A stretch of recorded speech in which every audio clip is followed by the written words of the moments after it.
If you work as a manufacturing facilities engineer, installing a new piece of equipment can be as complex as the machinery itself. From prep work to alignment and testing, it's your team's job to put it all together. That's why it's good to have Grainger on your side. With industrial-grade products and next-day delivery, Grainger helps ensure you have everything you need close at hand through every step of the installation. Call 1-800-GRAINGER, click Grainger.com, or just stop by. Grainger, for the ones who get it done. Stop right there. Yeah, you. If you like all things entertainment, current events, or Hollywood, then look no further. Creator to Creators, hosted by director Meosha of Horror Noir, interviews filmmakers and creatives from around the world. Join in on the fun, guest celebrities, and informative information to have as a creator. Hit subscribe and stay connected to Creator to Creators. Hi guys, welcome to another episode of Creators to Creators today. Today we have a special guest. Hi, I'm Picasso from 3AM Tokyo. And I'm Eliza. Welcome. I love talking to guests, and every guest I talk to, I loved going back to the beginning. And I always say at the beginning kind of, chart the trajectory of where we're going to be going in life. Like our little habits that we pick up and the things that we love to do. So tell me a little bit briefly, individually, and whoever can go first, go for it, a little bit about your childhood and kind of what made you get into music. Eliza, I'll let you go first. Okay. Well, I started in the theater. This is very convenient. I am drinking out of a mug from the very first show I was ever in. Awesome. Yeah, coincidentally, it was Evita at the Walnut Street Theater, and I've always been doing it. I was in theater my whole life. I played one of the American Girl dolls in New York City, and I was always having a bit of a balance between a normal life and running around being in shows. And that's where I really discovered my love for being on stage in general. Then I went to college for theater at Temple University.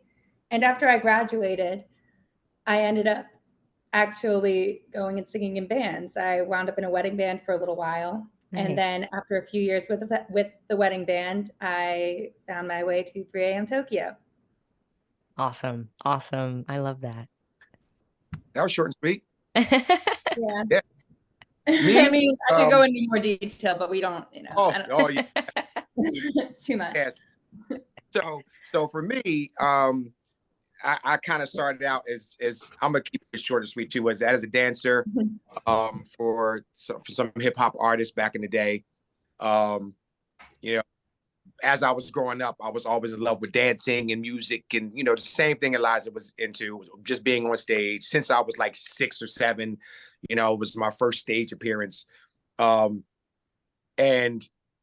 once I got into the world of dance and started dancing behind rappers and being on tour, you can only go but so far in that stuff. So, I was always doing music, started doing producing, started writing, and that pretty much paid my bills for a long time. But then also I still love the stage. So I formed a group with the intention of just performing, just having fun and performing. And we did that for several years. It was always a full male band, all male band. And I decided a year and change ago, to maybe add a different voice that's going to elevate us even more. And hence there comes Eliza. She did like one show with us. She didn't know that she was auditioning, but actually auditioning her. I actually had a few girls come in and do some shows, and she's the one I clicked with the best. She came in, she had her material, and it was love since then. I love that. Yeah. I mean, and you must, kudos to you, like putting the band, like to put all that, the group together. I mean, I'm sure I can't imagine like the pressure of like, how do you know it's going to click and how it's going to work? Like, I find it very fascinating when people have groups together.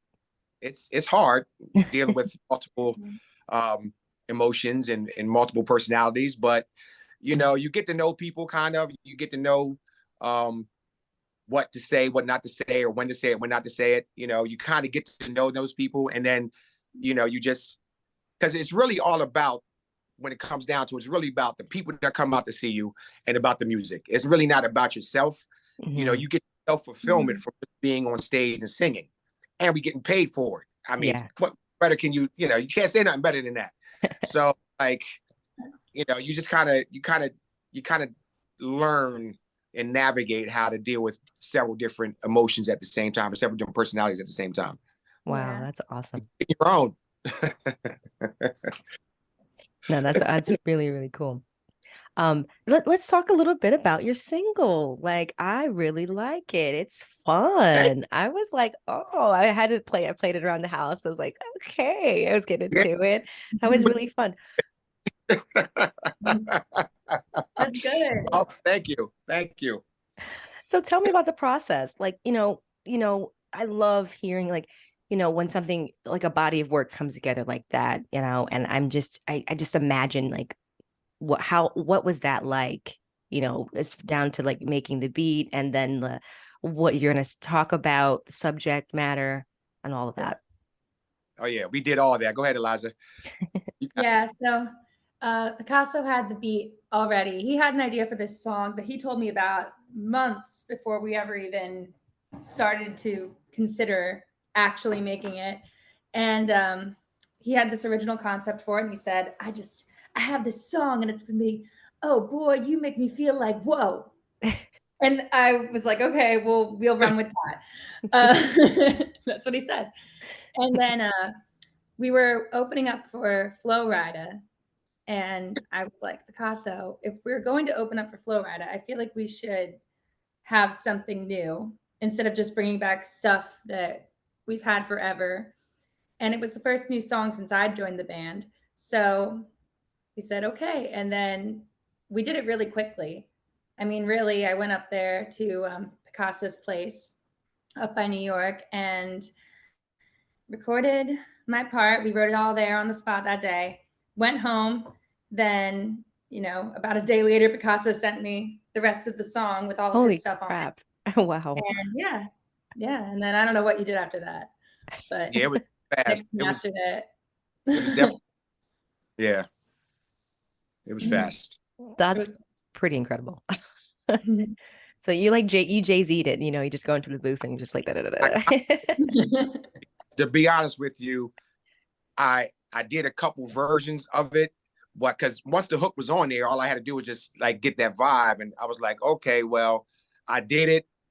I did a first verse of it, and some words were right, some words weren't. So but I just did it. I just filled in what I needed to fill in, and it was that quick. And once I had that melody, I just was like, okay, that's it. Is it a feeling for you, like to know, like it was? Yeah. Plus, I had just came back from Turks and Caicos, so I mean, I was kind of already in that vibe. So it just that feeling of the Afro beat and all that stuff. Anyway, it just feels good when we're out in clubs and you hear it and you feel it. It just feels good. And for some reason, somehow, some way, we mixed hip hop, Afro beat, and pop together with no intention. It was just like that's the way we wrote it. And where her voice is very poppy, so it was like, okay, this just works. So it was a good process. It was magical. I love that. I love that. Tell me a little bit about like so first of all, I love the name. Where did you guys come up with the name for the group? I was just so curious. I was like, that's different. Do you want the made up version, or you want the real version? Real version. Okay, the real version is not as exciting. People ask us this all the time because it means nothing. People come out and see us and they've never seen us before. It was like, oh, we thought it was going to be a whole bunch of Asian people on stage, and we're like, oh, they ask us this stuff. But no, so I'm going back some. So this is probably before Eliza was born, but when MySpace was coming out, MySpace was ending. I was around for that. Towards the end of MySpace, we had a contest to come up with a new name. We had another name before. I had another name before, and I was getting sued for that name because we were doing too much business, and they noticed, and they were like, well, blah, blah. So we had a contest for the name. We were in Virginia somewhere, and I was doing a cover of a 311 song. I can't remember what the name of it was, but it was a 311 song. And the guy was like, that's what you name yourself. Oh, it was 3 a.m. I was doing the song 3 a.m. And he was, you should name yourself 311. And I'm like, but that's the song I'm doing. He was like, no, I'm at 3 a.m. And it kind of stuck with me.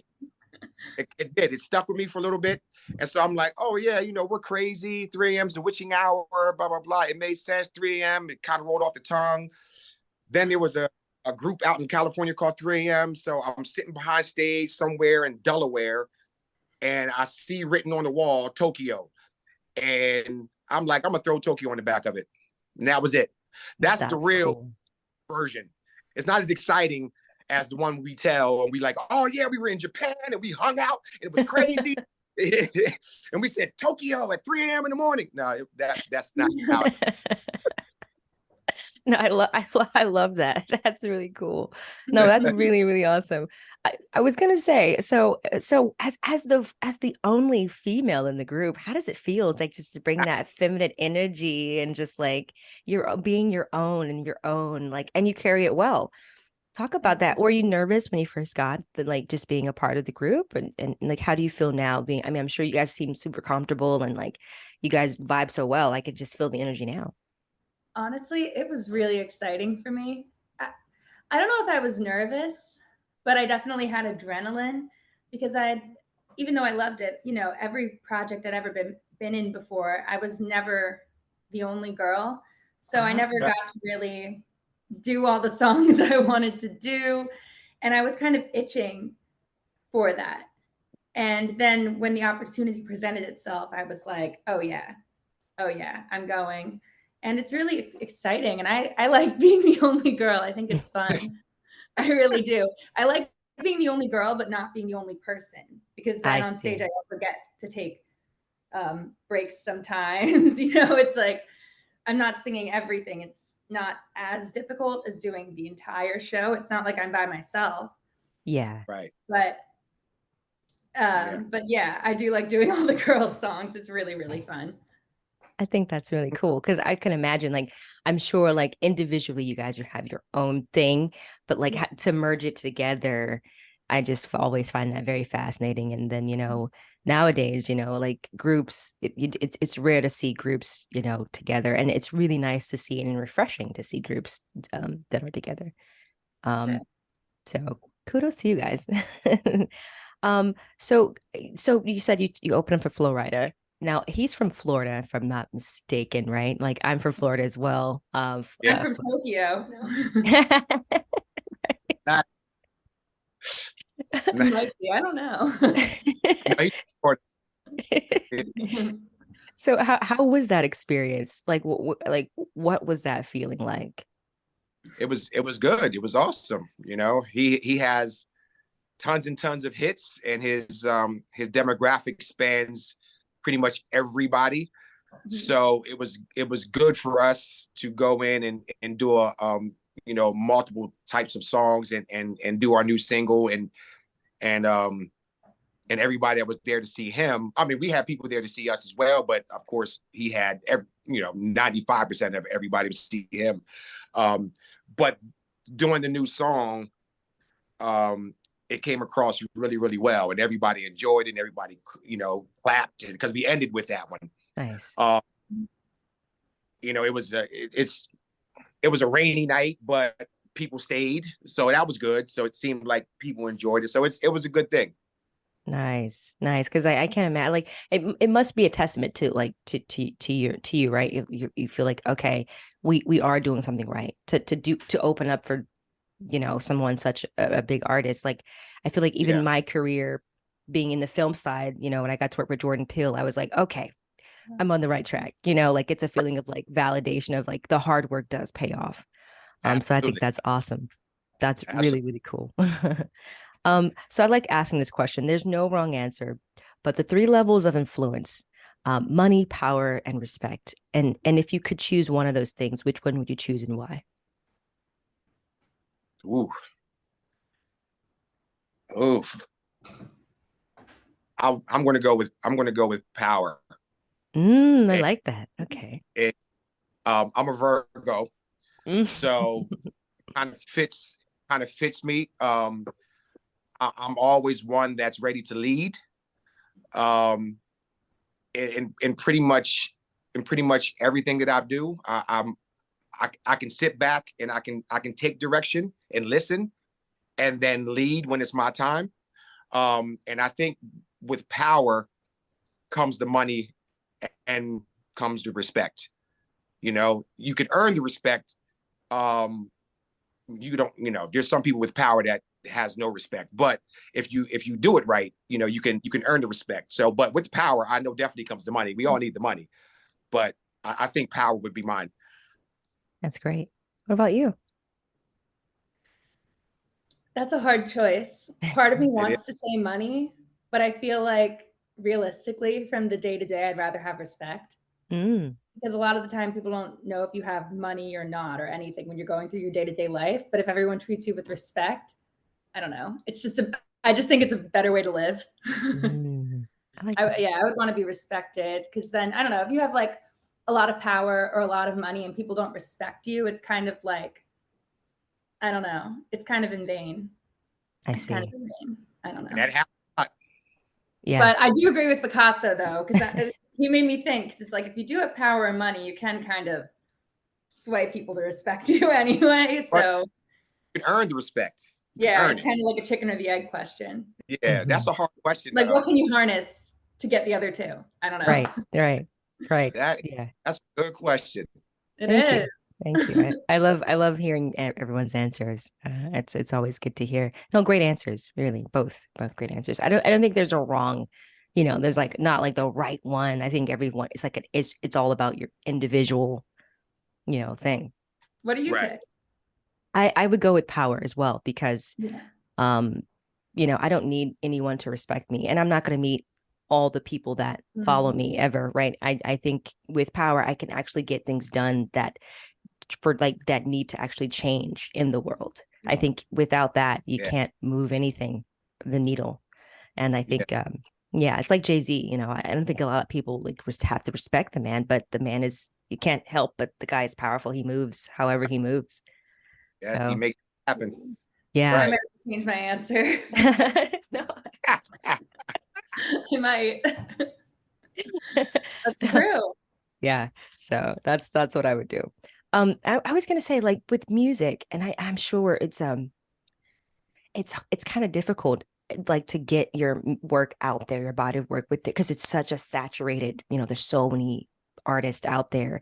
And how do you like what keeps you going, and how do you get through those tough times of like keep pushing at your music when there's so much like to like get through and like to get your songs heard and seen? What keeps you guys going? Well, for me, I mean, it's a lot, because I've been doing it for a long time, and you hear a lot of no. I said this the other day. You hear a lot of no's, and what did Edison say? That something like, and I'm kind of paraphrasing.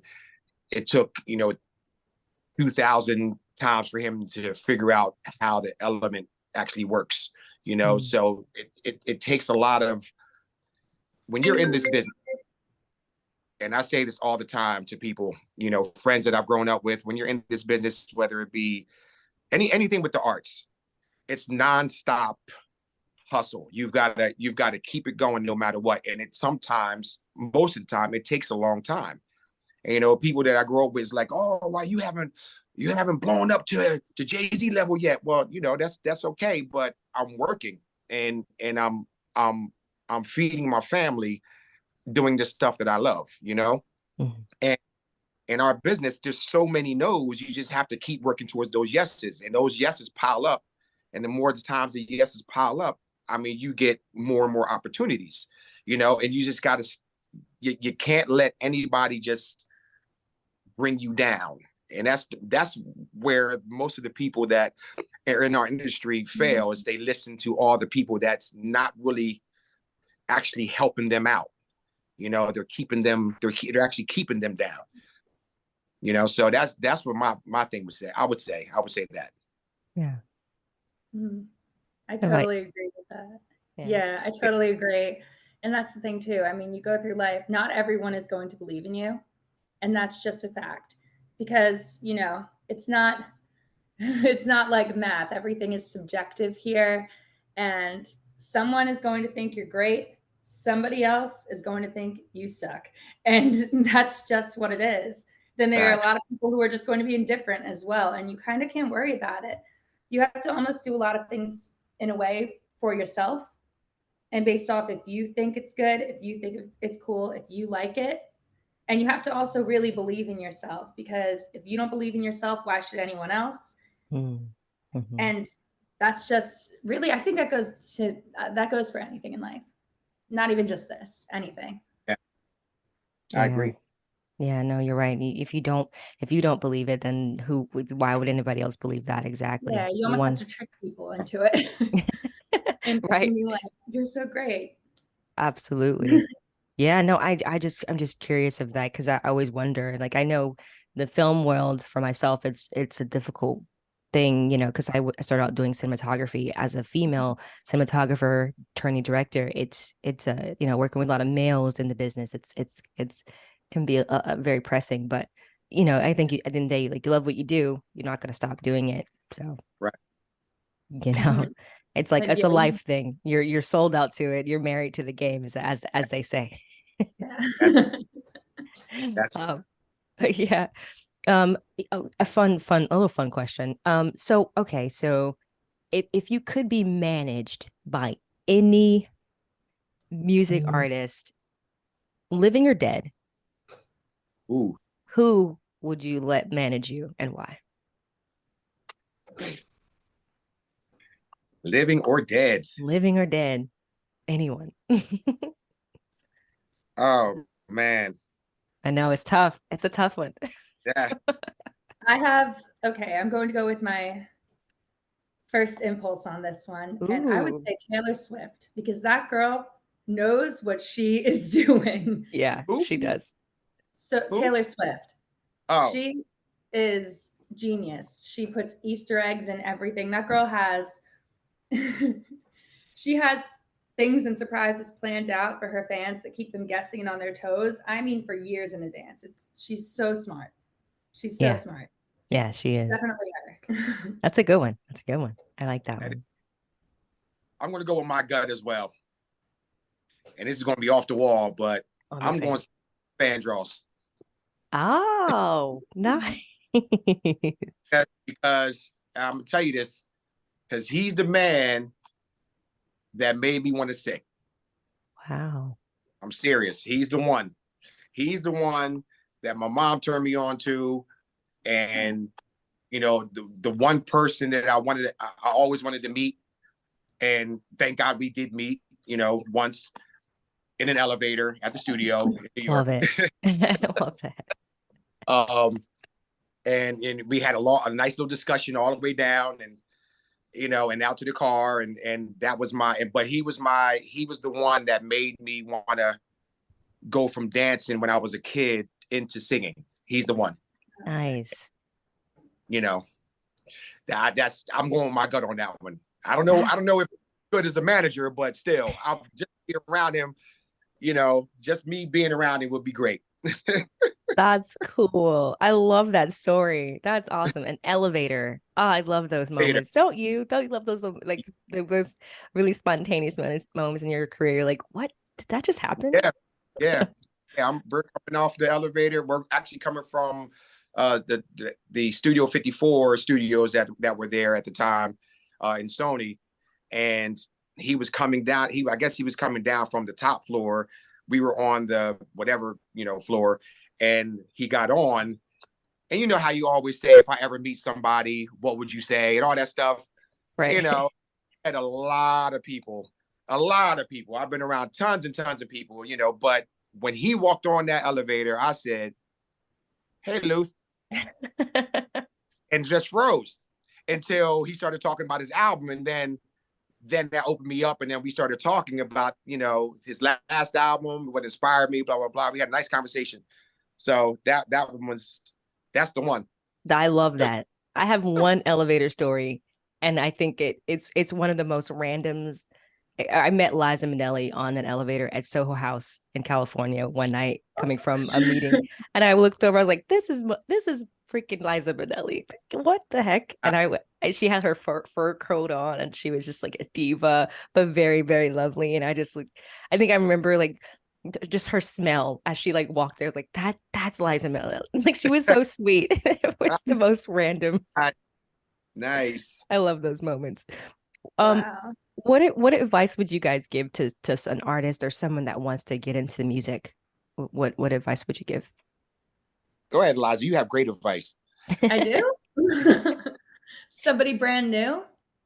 If you're brand new and you want to get into music, I would say just get yourself out there and don't worry about anybody else's reaction at first, because sometimes it's hard to put yourself out there. If you go and you're like, I'm going to go and sing on my TikTok, and then you get 3 likes, you might feel discouraged by it, but don't ever feel discouraged. Get out there, be on stage, get out there in person. And anytime that you have a fear, try and tackle it.